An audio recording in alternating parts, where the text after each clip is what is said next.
या समोर ही सर्व परिस्थिती निर्माण करणारे आणि सर्व सत्य परिस्थिती स्थापन करणारे आपल्या सर्वांचे एफडीएचे प्रमुख तुकाराम मुंडे साहेब, त्यांच्या वतीने इथे संतोष सावंत आणि आदित्य जोशी साहेब, अन्न सुरक्षा अधिकारी पुणेचा याच्या तळामळापर्यंत जावा आणि तळामळापर्यंत जाऊन ही जी काय मेन खोडं आहेत या खोडांची ज्या काही जटा आहेत ज्या जिथे जिथे गेल्यात त्या जटा तिथून खणून आपल्याला तिथून कायम स्वरूपाच्या निस्तानाबूत केल्या पाहिजेत. तर मित्रांनो, आपल्या सर्व सहकाऱ्यांनी आपला सर्वपक्षीय मोर्चा झाला. या सर्वपक्षीय सरकारने सांगितलं की दूध भेसळ कशी झाली. त्यानंतर आता 2026 सालापर्यंत एक हाती सत्ता आहे. 1995 साली आपल्या येथील सर्वात मोठी डेअरी म्हणजे कात्रज डेअरी. कात्रज डेअरीचं तेव्हा दूध संकलन हे 1.5 लाख लिटर होतं. किती होतं? 1.5 लाख लिटर. आणि त्याच काळात आंबेगाव तालुक्यातील येथील आमदाराच्या मित्रांनी नवीन डेअरी काढली होती. तिचं संकलन होतं 15,000 लिटर.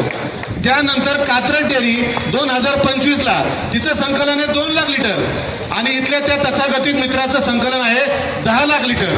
त्यानंतर यांनी तामिळनाडूत काढा, इकडं काढा, तिकडं काढा, 3 डेअऱ्या काढल्या. आणि हे पैसे आले कुठून? 16 वर्ष मंत्रिपद भोगले आणि ह्या भोगलेल्या मंत्रिपदातून जो काही वाईट प्रकारचा जो काही मालमत्ता हस्तगत केली त्याचा उपयोग करून इथे ह्या डेअऱ्या स्थापन झाल्या. पण या डेअऱ्या स्थापन होऊन काय केलं? जेव्हा मी लहान होतो तेव्हा आमच्या घरात पुण्यात मी राहिला असताना सुद्धा फक्त कात्रज डेअरीचं नाव असायचं. आज कात्रज डेअरीचं नाव नामशेष करून या बाकी सारीच्या भंगारसुंगार डेअऱ्या या मोठं करण्याचं काम इथं कुणी केलं असेल तर या तालुक्यातील या येथील जे कोणी नेते असतील. म्हणतो मित्रांनो, तुम्ही म्हणाल नाव का घेत नाही? काय माहिती का, त्यांच्या डेअऱ्यांच्या टर्नओव्हर 3,000 कोटी. माझ्या कंपनी टर्नओव्हर तेवढ्या मोठ्या पैशात आहे. मी नाव घेतलं ते आपण दावा दाखल करतील आणि आम्हाला आर्थिक अडचणी आवडतील.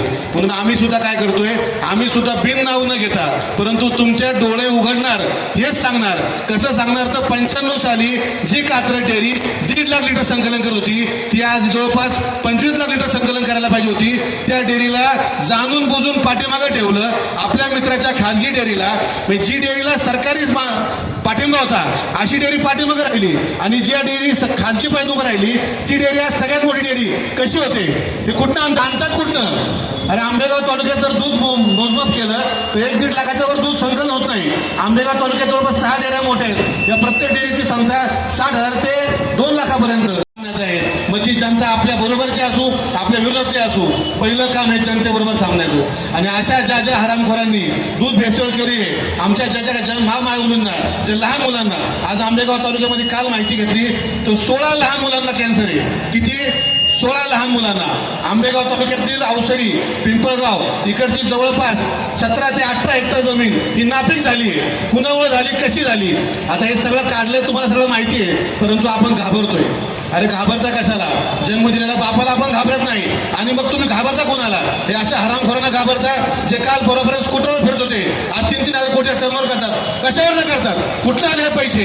हे हरामखोरांच्या सर्व प्रकारच्या ईडी चौकशी झाल्या पाहिजेत. त्यांच्यावरती प्रत्येक प्रकारची कारवाई झाली पाहिजे आणि या सगळ्या कारवाई